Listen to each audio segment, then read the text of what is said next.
Every hobby in the world needs to have pulled you in somewhere. The first kick of a football, the first flick of a paintbrush, your first immersive video game. So a few years before I got my first console, the PS1, I mainly played games on my PC, which my parents had bought. With it came a few free games, and one of them will become one of my favourite games of all time, as well as the first proper video game that I remember playing. And that video game will be this lump right here.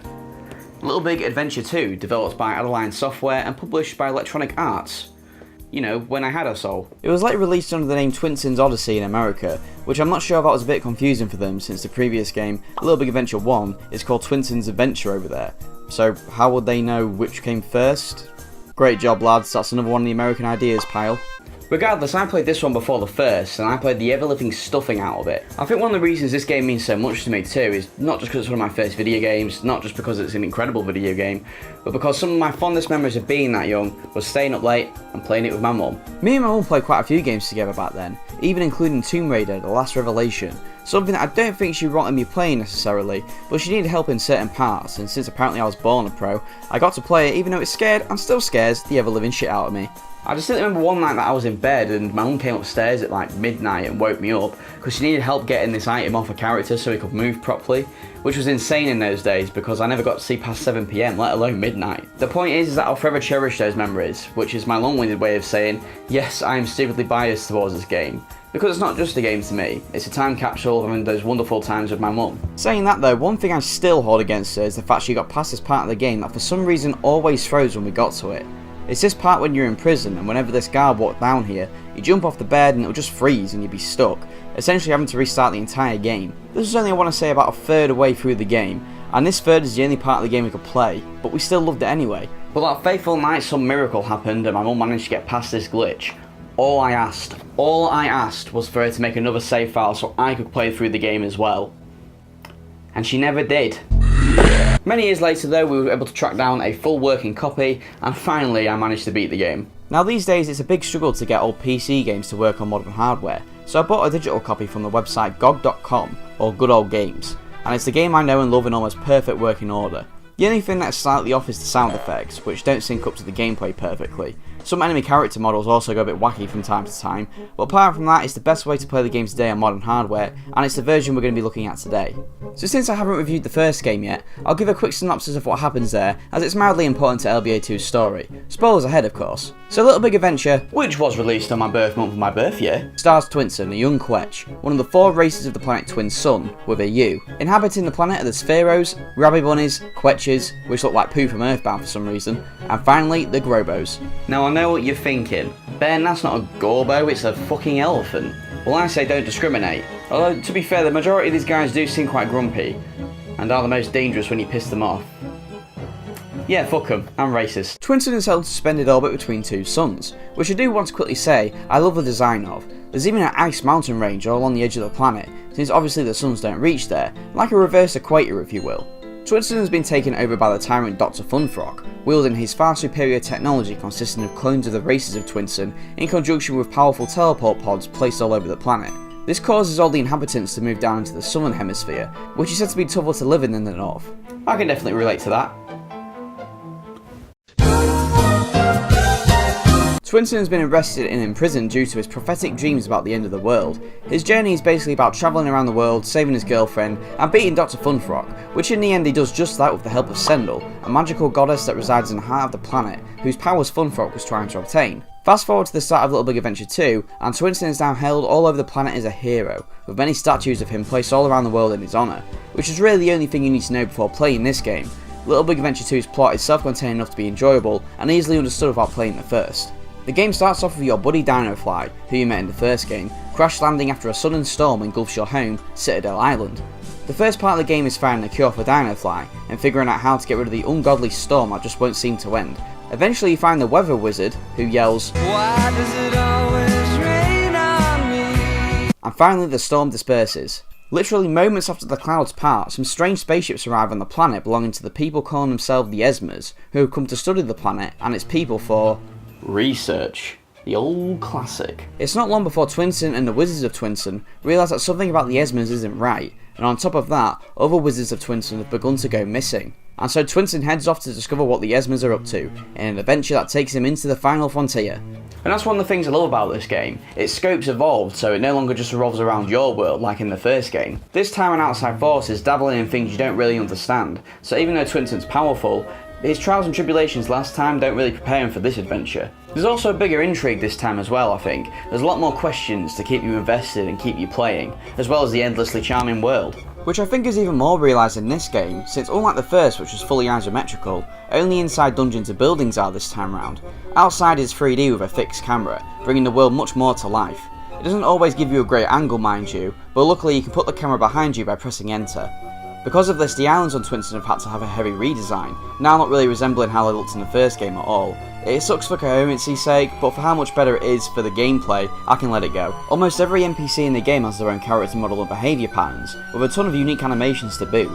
It makes them feel so real. The AI for the game was groundbreaking at the time. Enemies especially have their own thought patterns and can change their behaviour in certain situations, like activating doors to block your escape. Coming back to a classic adventure game was so refreshing, I've got to admit, because apart from Zelda there really isn't many straight up adventure games these days. Something I really miss about these is the way they handle progression. Progression in most adventure games now is mainly because of the RPG elements, levelling up and gaining new skills with the XP you earn. It's a fine system, don't get me wrong, RPGs are my favourite genre, but I do find the way of just throwing in a level up system to be quite lazy. Zelda usually handles progression by freeing up more of the world after you've completed certain tasks, and that in turn allows you to gain more items and become a lot more versatile. It's really satisfying, and LBA handles it in a similar fashion. It's all about the items and the world. And the world is a lot of fun to explore too. The areas are a perfect size, so it doesn't really take too long to get to places. Especially since this is an old school adventure game, there's going to be a fair amount of backtracking, but I never found backtracking to be a detriment, especially if it makes you more familiar with the world around you. Because of this, it's pretty hard to get lost, and even if you do, you have a holo map that gives you a nice little push on where to go next. You can have multiple objectives at once, each one being a piece in the puzzle to your next destination. The reasons why you're trying to fulfill these objectives might not be readily apparent, like Zoe fixing your car. What's that got to do with healing Dinofly? The game can be fairly cryptic about what it wants you to do next sometimes. Now I've played this game to death, so it's hard for me to judge how bad the game is with this, but I can for sure say it's better than the first game with it. Fucking piece of clear water cryptic. Why the f would I put this on stones? Cryptic clear water. You can get information of what to do next from multiple sources. For example, I needed to find the School of Magic, which apparently only wizards are supposed to know the location of.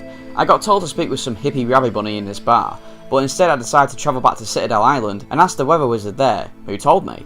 There's tons of instances like this, so the game is fairly forgiving on how it wants you to find things out, which is great because even though the game is linear, it feels like you can go about progressing slightly differently.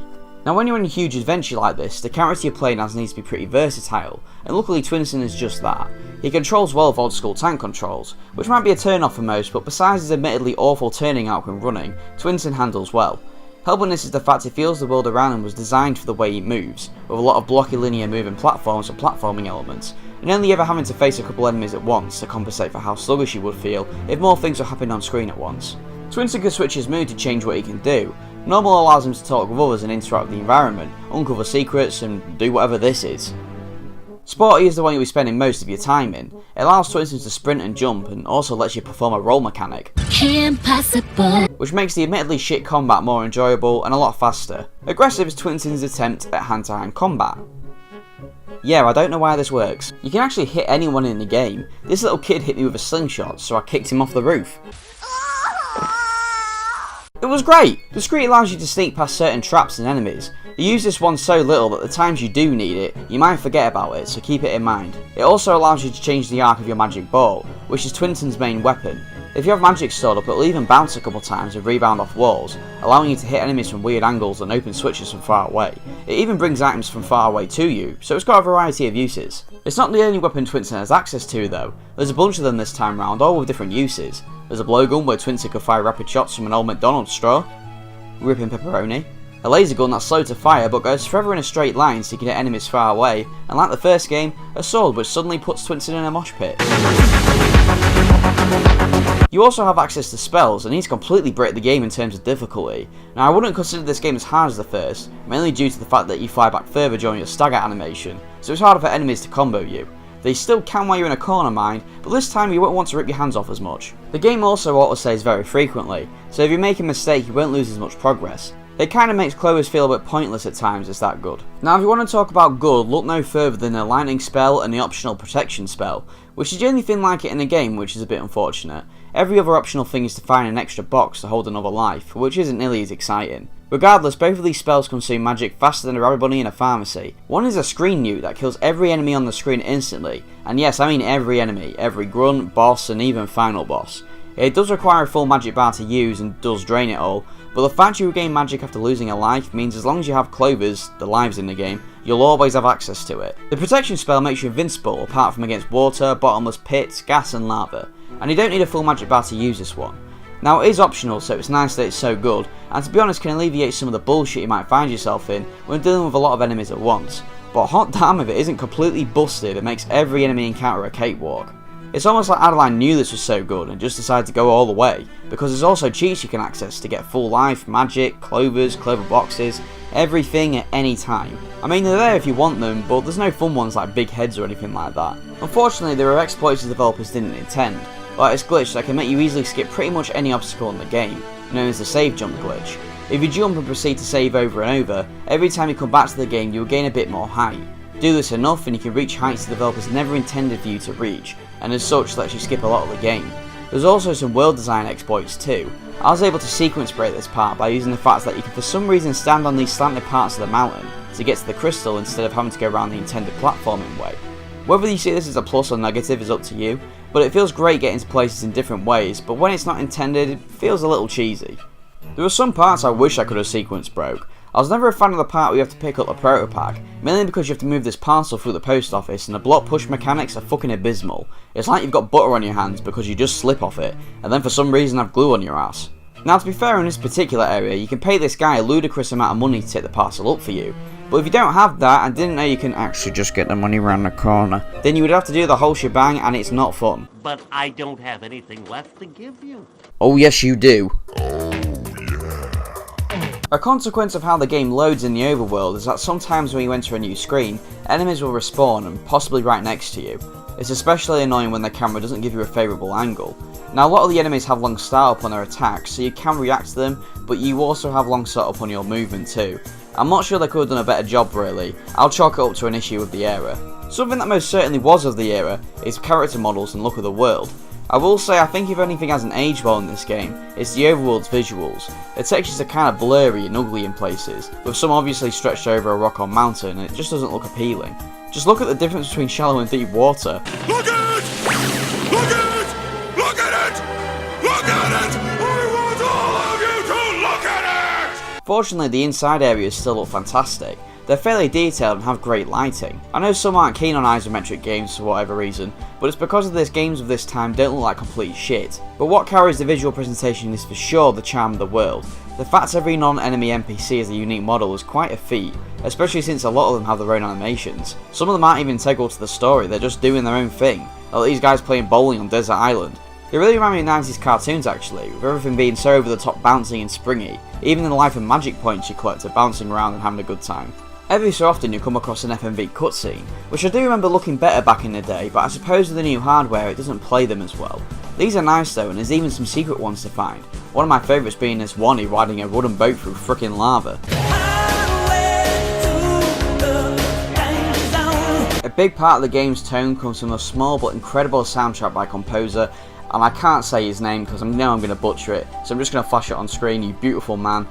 I get tears in my eyes every time I listen to his songs because of the memories that they hold, but they are genuinely beautiful pieces to listen to, the main theme is Song of Gabriel especially. LBA 2 uses its music very intelligently too. The developers knew they had a lot of areas and not too much music, so constant area music is used fairly rarely, and instead part of the track will play when you enter certain areas to set the tone, kind of like a little music cue. For example, when you enter a sinister area, you'll hear something along the lines of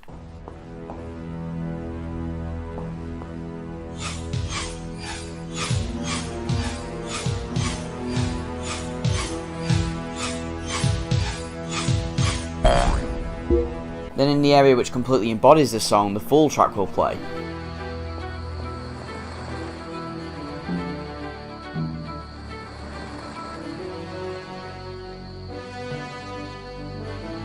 Despite hearing the same music a lot, it never gets tiring.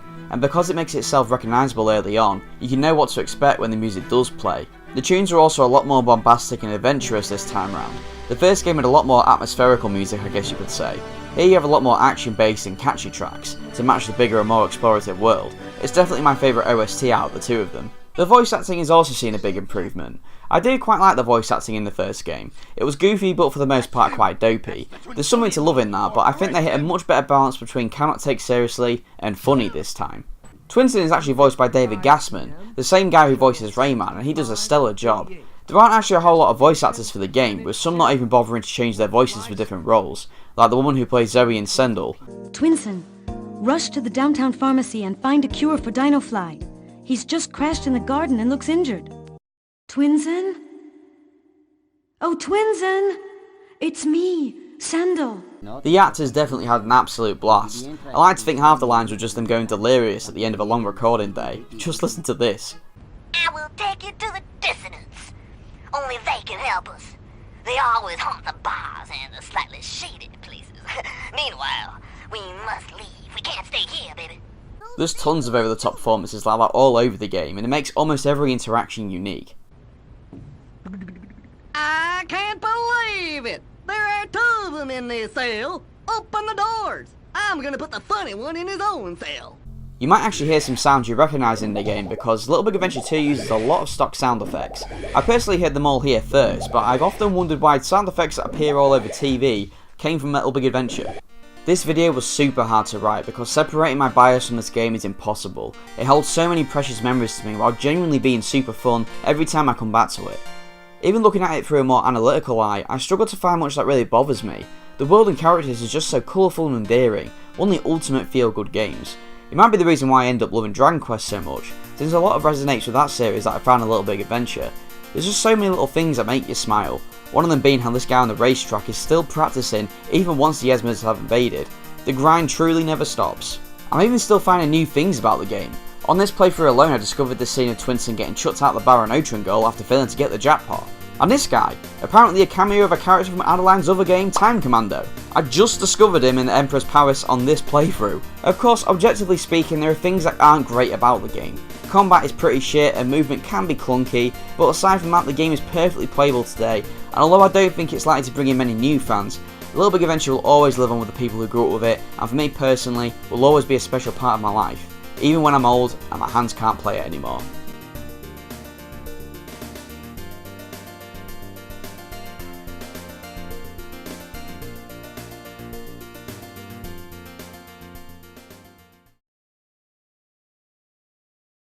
Hey guys, welcome to the end of the video. I did just want to quickly mention about a little Kickstarter called Little Big Adventure Symphonic Suite. This is one of the reasons why I did this video, to be honest, just to make awareness of this Kickstarter, which to be honest is nearly already finished, so by the time this video comes out it might have already finished, but I did just want to make mention of it. It's a complete remaster and rearrangement, I believe, of the soundtrack from Little Big Adventure 1 and 2.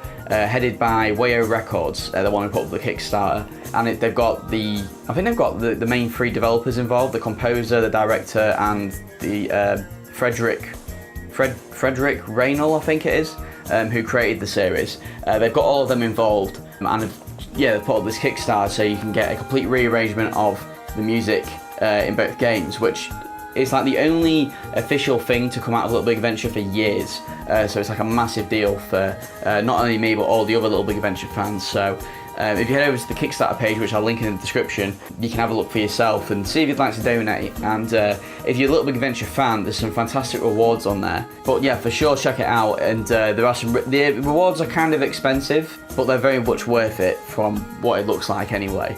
I'm just super excited that this is even a thing, because for years Little Big Adventure hasn't really had anything, and this is like the only merchandise that I've seen to come out of it. So yeah, definitely check out Symphonic Suite, and cheers for listening, guys.